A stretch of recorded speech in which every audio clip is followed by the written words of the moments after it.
اب آپ اندازہ لگائیں کہ وہ عورت رات کو تہجد پڑھ رہی ہے اور دن میں روزہ رکھ رہی ہے، اس کے علاوہ تلاوت ہے، ذکر ہے، صدقہ خیرات سب کچھ کر رہی ہے، لیکن ان سب چیزوں کے باوجود حضور صلی اللہ علیہ وسلم نے فرمایا کہ یہ عورت جہنمی ہے۔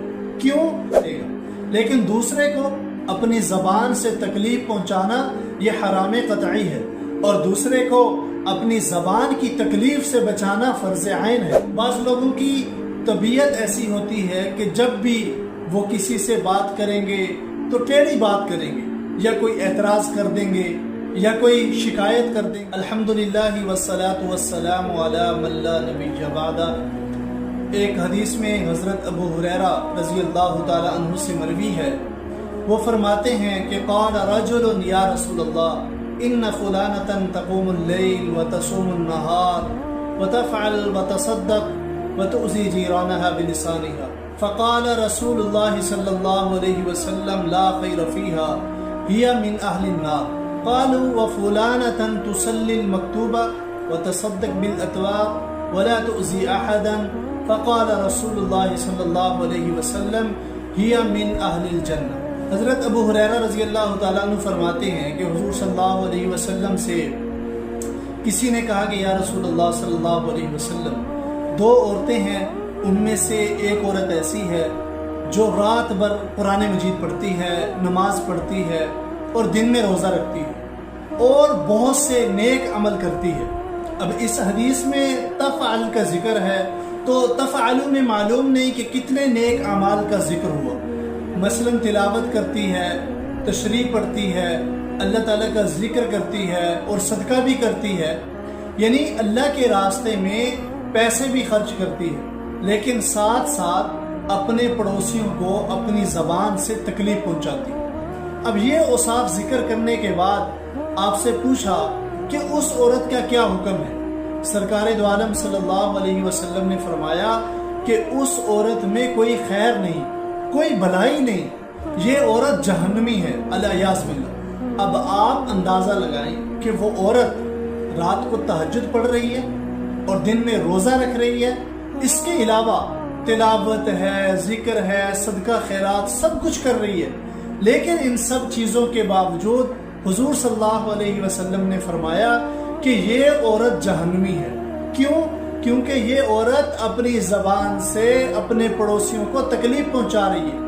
پھر ایک دوسری عورت کے بارے میں سوال کیا کہ یا رسول اللہ صلی اللہ علیہ وسلم، ایک اور عورت ہے جو صرف فرض نماز پڑھتی ہے، نفل نماز وغیرہ نہیں پڑھتی، یعنی تہجد وغیرہ کی پابند نہیں ہے، صرف فرائض اور سنن پر اکتفا کر لیتی ہے، اور اگر صدقہ بھی کرتی ہے تو بس پنیر کے چند ٹکڑے صدقہ کر دیتی ہے، یعنی کوئی قیمتی چیز بھی صدقہ نہیں کرتی، لیکن یہ خاتون کسی کو تکلیف بھی نہیں پہنچاتی۔ اب یہ ساری صفات، یہ سارے اوصاف ذکر کرنے کے بعد رسول اللہ صلی اللہ علیہ وسلم سے پوچھا کہ اس عورت کا کیا حکم ہے؟ آپ نے فرمایا کہ یہ خاتون جنتی ہے۔ اب آپ ذرا ان دونوں عورتوں میں مقابلہ کر کے دیکھیں کہ ایک عورت تو عبادت میں لگی ہوئی ہے اور اللہ تعالیٰ کے ذکر و فکر میں لگی ہوئی ہے، تہجد پڑھ رہی ہے، اشراق پڑھتی ہے، چاشت پڑھتی ہے اور صدقہ اور خیرات بہت کرتی ہے، لیکن اس کی زبان میں ڈنگ ہے، جب کسی سے بات کرتی ہے تو اس کو ڈنگ مارتی ہے اور اس سے لوگوں کو تکلیف پہنچتی ہے۔ حضور اقدس صلی اللہ علیہ وسلم نے اس عورت کو اہل جہنم میں سے قرار دیا۔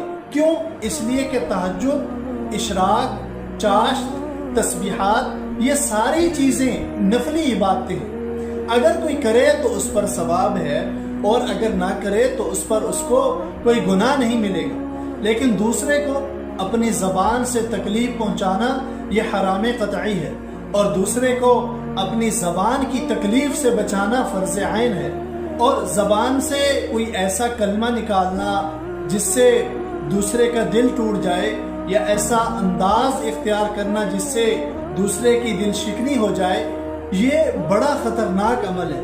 ایک اور حدیث میں ہے جو بڑے ڈرنے کی حدیث ہے کہ حضور اقدس صلی اللہ علیہ وسلم نے ارشاد فرمایا کہ لوگوں کو سب سے زیادہ جہنم میں اوندے منہ گرانے والی چیز انسان کی زبان ہے۔ انسان کی زبان ایسی چیز ہے کہ اس کی غلط استعمال کرنے کے نتیجے میں انسان کو جہنم کے اندر اوندے منہ گرا دیا جائے گا۔ اللہ تعالی ہم سب کی حفاظت فرمائے، آمین۔ اچھا، دوسری عورت کے بارے میں لوگوں نے بتایا کہ وہ نفلی عبادت تو زیادہ نہیں کرتی، لیکن وقت پر اپنے فرائض پورے کرتی ہے اور تھوڑا بہت نفلی صدقہ بھی کر دیتی ہے، لیکن وہ کسی کو تکلیف نہیں پہنچاتی۔ ایسی عورت کے بارے میں حضور اقدس صلی اللہ علیہ وسلم نے فرمایا کہ وہ اہل جنت میں سے۔ اس کے ذریعے یہ بتلانا منظور ہے کہ اللہ تعالیٰ نفلی عبادتوں کو بڑا پسند فرماتے ہیں، اور نفلی عبادت کرنا اللہ تعالیٰ کی محبت کا حق ہے، لیکن نفلی عبادتوں پر بھروسہ کر کے صریح گناہ کا ارتکاب کرنا یا یہ سمجھنا کہ میں تو بہت زیادہ نفلی عبادتیں کرتا ہوں یا کرتی ہوں، لہٰذا میں تو بڑا عابد، بڑا زاہد ہوں، اور پھر اس کے نتیجے میں مخلوق کو حقیر سمجھنا اور ان کے ساتھ حقارت کا برتاؤ کرنا، ان کے ساتھ ایسا برتاؤ کرنا جس سے ان کی دل شکنی ہو، یہ عمل اللہ تعالیٰ کو انتہائی ناپسند ہے، اور اس صورت میں اس کی نفلی عبادتیں اس کو ان گناہوں کے عذاب سے نہیں بچا سکتی جن کا تعلق حقوق العباد سے ہے، اس لیے کہ اس نے بندوں کے حق کو پامال کیا اور بندوں کی دل شکنی کی۔ حضور اقدس صلی اللہ علیہ وسلم کی اس حدیث میں یہ الفاظ آئے ہیں کہ تؤذی بلسانہا، یعنی وہ عورت زبان سے تکلیف پہنچاتی ہے۔ بعض لوگوں کی طبیعت ایسی ہوتی ہے کہ جب بھی وہ کسی سے بات کریں گے تو ٹیڑھی بات کریں گے، یا کوئی اعتراض کر دیں گے، یا کوئی شکایت کر دیں گے، کوئی ایسا انداز اختیار کریں گے جس سے دوسرے کا دل ٹوٹ جائے گا، الیاذ باللہ۔ یہ بڑا خطرناک معاملہ ہے۔ جن لوگوں کو اس قسم کی عادت ہو وہ اپنے گریبان میں منہ ڈال کر دیکھیں اور اپنی عاقبت اور آخرت کی فکر کرتے ہوئے اپنی زبان کی حفاظت کریں، اس لیے کہ یہ عمل انسان کو جہنم میں لے جانے والا ہے۔ اللہ تعالی ہم سب کی حفاظت فرمائے۔